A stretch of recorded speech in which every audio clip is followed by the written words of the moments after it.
shock by revelations about what happened in Irish institutions in the past. Tonight on Prime Time, we open a whole new chapter in this sorry tale. For the first time, we uncover evidence of previously undocumented medical research conducted on children in care in this state.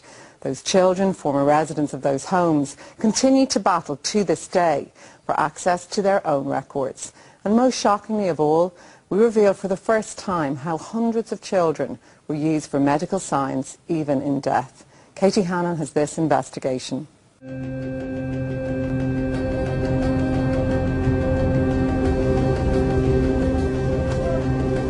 This day trip to Brighton is a rare treat laid on by a London Irish support group for this group of survivors of Irish institutions. Many of these women were born in mother and baby homes, where their unmarried mothers fled to in great secrecy to have babies they could not keep. Tonight, Primetime tells their stories. Those women had no power. My mother, all the mothers in there, all the women in there, they had no power. Their powerlessness left their babies uniquely vulnerable. Tonight we reveal new evidence of the scale of medical research conducted on children in these homes. We were there for them to do whatever they wanted to us. You know, we were the lowest of the lowest. And we were reminded of that so many times. In Philadelphia, we found more Irish abroad who were born in these homes. Adopted to the United States as babies, they have had to battle to uncover their past. Even in middle age, they still can't get their medical files. I've tried everywhere to get my file, and everyone I know, but I can't get my information. I can't get a file. In investigating this scandal, we uncovered a truly shocking new chapter. The fact that the bodies of hundreds of infants who died in our institutions were sent for dissection to Irish medical colleges up until the 1960s. I guess it further defines just how little we were thought of at that time in history, and that we were just less than real people.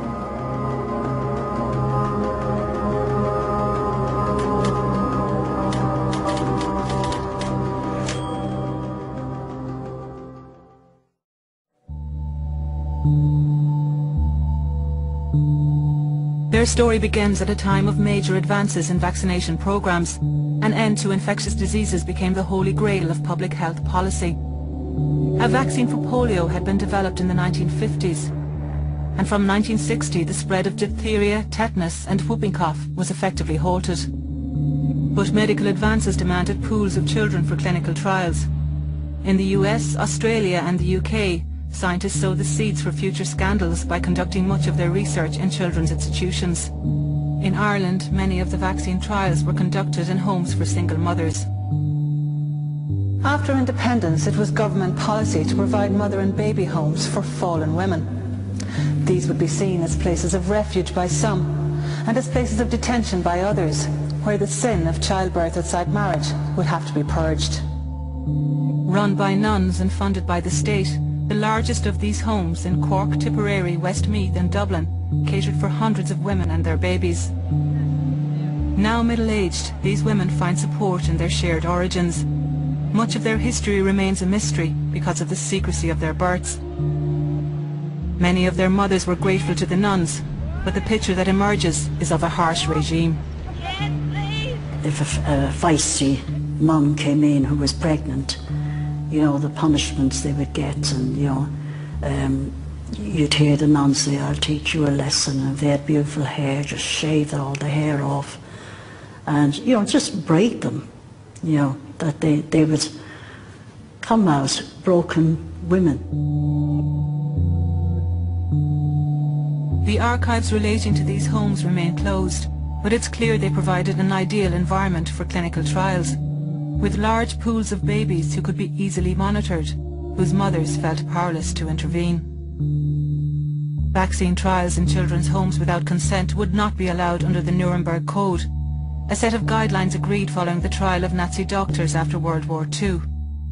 Yet these guidelines were blatantly ignored in the rush for medical advances in the post-war period. In the mid-20th century, it was much easier for researchers to do research on captive populations where you've got all the subjects you might want for a study all there in one place.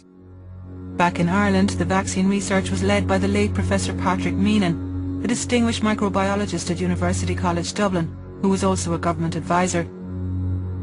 He was assisted by his colleague, the eminent Professor Irene Hillary, who would succeed him as head of the medical faculty in UCD. As their published research shows, they worked with one of the biggest pharmaceutical companies in the world. Wellcome wanted to produce better, cheaper vaccines with fewer side effects. The multinational company Burroughs Wellcome wanted to test modified versions of its own vaccines. Commissioned to conduct a number of vaccine trials, the UCD researchers needed large groups of children who could easily be monitored. They found them in mother and baby homes and in children's residential institutions. As Professor Meenan put it at the time, in those days there was almost a tradition of doing testing in orphanages. You went to where the material was, to put it crudely. That material included Mary Steed. Here she is meeting her adoptive parents for the first time as she arrived in the United States in 1963. She had spent the first 3 years of her life in the care of her mother Josephine in the Bessborough Mother and Baby Home run by the Sisters of the Sacred Heart in County Cork. Mary had long suspected that she was the subject of the 1960 vaccine trial.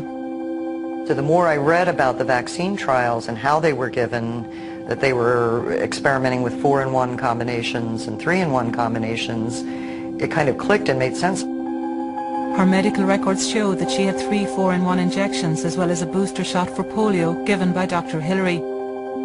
However, it was only last week, years after her search for information began, that Mary learned the truth. GlaxoSmithKline, the multinational pharmaceutical giant and successor company to Burroughs Wellcome, confirmed that she was indeed a trial subject.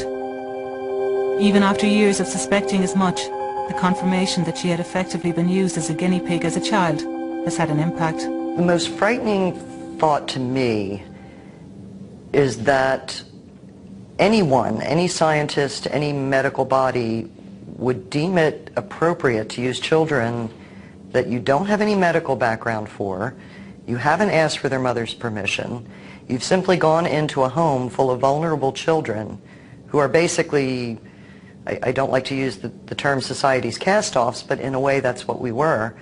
And to not seek our mother's permission and it just to me seems like bad science. Until now, only 3 trials have been officially acknowledged. They involved almost 200 children in children's institutions and mother and baby homes in 1960, 1970 and 1973. Just over 100 children in the community were also recruited for the later trials. But while consent was obtained from the parents of those children, there is no record of consent being sought or obtained from the mothers in the mother and baby homes. In the late 1990s, a government report on those vaccine trials highlighted this absence of consent. It was the key question that concerned the then Health Minister. It was clear from the report that there was no parental consent, there was no real consent either sought or given for these trials to take place. On the advice of the Attorney General, the Minister asked the Laffoy Commission on Child Abuse to investigate. We were referring it to Laffoy because we were saying there's a case here where, unless otherwise proven, that there was a violation of the integrity, the physical integrity of the children concerned, which the AG would have indicated to us would have amounted to, which would have come within the terms of that act in terms of abuse to children. But the decision to investigate further was strongly resisted within the department. You know, what will this do to the reputations of the academics concerned? There seemed to be some concern about that articulated. And the second point was, you know, what more will be found? At University College Dublin in the 1960s and 70s, those academics were at the very height of their profession. Both of them successfully challenged the Laffoy Commission.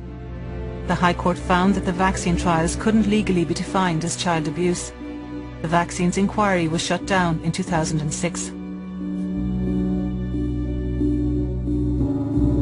Behind these windows, thousands of documents relating to the trials remain in storage and out of reach.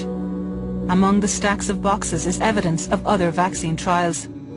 We know this because the Commission's interim report stated that the documentation discovered by GlaxoSmithKline also disclosed a considerable amount of information in relation to other vaccine trials conducted in the state.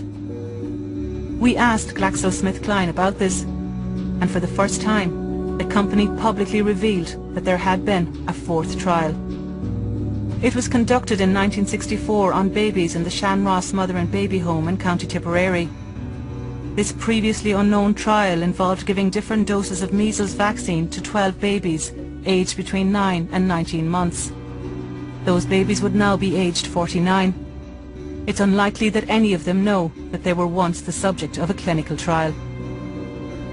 GlaxoSmithKline told Primetime that this is the only other clinical trial sponsored by Boroughs Wellcome using children in institutions in Ireland. But if that is indeed the case, who then was responsible for the trial of a 5-in-1 vaccine carried out in another mother and baby home in 1965? It has never been publicly acknowledged, but Philip Delaney has always known that he was part of a trial which involved giving a 5-in-1 vaccination to 20 babies in the 1960s. His birth mother, Margaret Finnegan, was a young Irish woman working in Wales when she fell pregnant in 1965. She was relieved to be offered refuge in the Bessborough home in Cork with just weeks to go before the birth of her son. She knew she would have to give him up for adoption. My biggest fear would be my father finding out, because he could be very strict, and I don't know what he did. He could have, somebody told me after, they could actually sign you away for life, and I don't know if that's true or not, but I was told that then. When Philip's adoptive mother Vera collected her little boy, she was told that they had started giving him his vaccinations, but that the doctor would visit their home to finish them off. When that doctor arrived, she began by taking a blood sample, explaining to Vera that Philip was actually the subject of a trial. She said that he should never been sent out for adoption, that him and 19 other, there's 20 babies, him and 19 other babies had been allocated for this trial injection. And for some unknown reason, they were suddenly sent out for adoption. They were gone all over the country. Said we have to travel all over the place, Dr. Fodham. And that was when I realised that there was something wasn't just right there. Philip is unusual in that he has managed to get his medical records. They clearly show that he received 3 doses of a 5-in-1 jab, an unheard of combination. Underneath this information, the words "Contact Dr. Hilary, Dublin" have been crossed out. Despite his mother's clear recollection, and despite what his medical records confirm, Philip has been officially told that there is no evidence to suggest that he was ever a participant in a vaccine trial. The government's saying there are no ill effects. How do they know? Because they don't know about this trial. They have not looked into the results of this trial. We don't even know which other babies were involved in this trial. So until that information is made public, we don't know whether there were ill effects or not. If there weren't, fine, but let's just get the information out there and find out. Philip Delaney's case confirms what many former residents of these institutions fear, that there were other trials conducted on them that no one has yet acknowledged. The Ministers for Health and for Children told Primetime today that they would guarantee their department's cooperation with any Oireachtas inquiry into these matters. With so much research activity in homes that were largely funded by the taxpayer, just what was the state's role in all of this? Primetime has learned of a trial of TB tests in a Dublin industrial school in 1945, which was organised and run by the County Council with ministerial approval. Documents also show that the state knew about the 1973 Trivax trials in Dublin orphanages. The use of children in residential institutions for clinical trials was controversial in official circles at the time. Indeed, unease about the practice went all the way up to the Minister for Health, whom we know banned at least one such trial from taking place in the early 60s. An internal Department of Health memo refers to a request by the UCD researcher Professor Meenan to carry out a trial of an oral vaccine in St Patrick's Mother and Baby Home on the Navan Road in 1962. The Minister decided that the selection of the group to participate was open to objection, and approval was not given to the proposal. Could this indicate that requesting official permission for trials was routine procedure? All we know for sure is that the trials continued. Professor Meenan passed away in 2008. He has defended the trials in the media in the past. Professor Hillary declined to take part in this programme, saying she is now elderly. Over the years she has vigorously defended her role. Responding to the government report on the trials in 2000, she insisted that it was her invariable practice to obtain consent of the competent authority, be it the mother, the manager or the medical officer. But no record of written consent exists. Indeed, the religious orders who ran the biggest mother and baby homes deny that they gave consent. The Sisters of the Sacred Hearts of Jesus and Mary said they were unaware that any permission was sought by medical staff from any member of the congregation for the carrying out of the trials. The Daughters of Charity, who ran St. Patrick's Home on the Navan Road, also rejected any involvement of its sisters, saying it is just not feasible that they could have approved clinical trials. Certainly, Philip Delaney's mother Margaret says she was not asked for her permission. I didn't give my consent for Philip to be have these injections. No, I didn't. You're sure about that? I am. Now living in England, Mary Steed's mother Josephine was similarly adamant that she was kept out of the loop. How are you? Oh, it's lovely to see you. My mother absolutely said they never asked her for consent. She said the only thing they ever did was come to us and say, we're taking your child for their jabs, and that was it. They weren't in the room, they weren't holding us. No permission was ever asked for. She didn't know what we were getting. So absolutely, she is very clear on that. GlaxoSmithKline told Primetime that the Wellcome Foundation conducted its studies fully in accordance with medical and ethical standards of the time. Despite the Nuremberg Code, the medical establishment in Ireland was no different to medical researchers all over the developed world during this period. They believed that they were conducting research that would ultimately benefit children. Consent was not a consideration, at least not in relation to some of their subjects. In the 1940s and 1950s, people hadn't learnt the lesson of the Nuremberg trial and the Nuremberg Code, and were just carrying on doing research as easily and conveniently as they could without actually worrying about whether consent was obtained or not. For many former residents of these homes, it's the not knowing that rankles. Denying them access to their full records has raised suspicions. Like Mary Steed, Chris Kerwin was also born in Bessborough in 1960. As a teenager, I became aware of these marks, scars on my arms, and I asked my adopted mother, or my mother I should say, what they were and why had I got them, and she just said that when I was a baby, when she adopted me, they were there.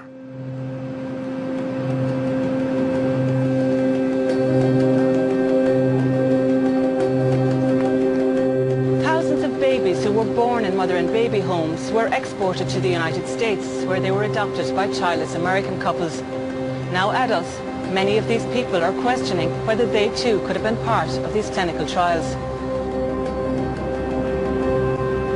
I'm from Bessborough. I was born in Bessborough, Cork, in 1960. I came here as a 2-year-old in 1962.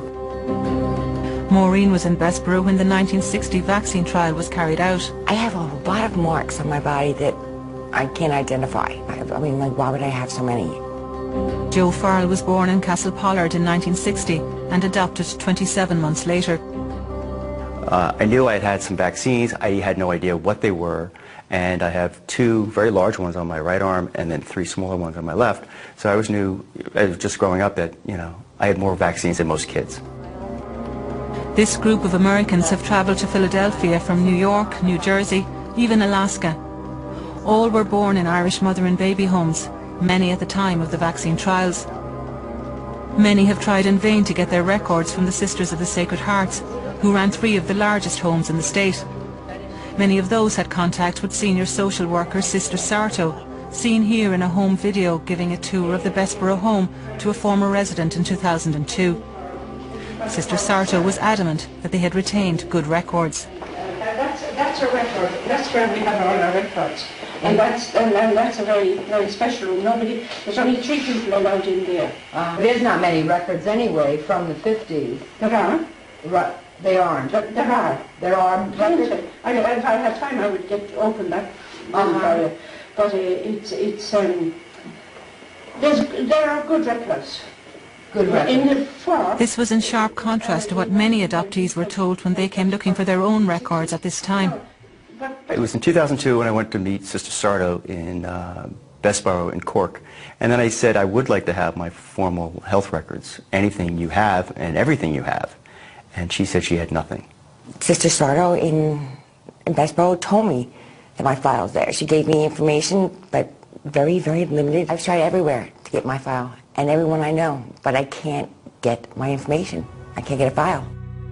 The Sisters of the Sacred Hearts told Primetime that Sister Sarto assisted those she could within the confines of legal and societal constraints. Primetime has been told that these files were being transferred from the order into HSE storage at this hospital in Cork, following the intervention of the Data Protection Commissioner. According to the HSE,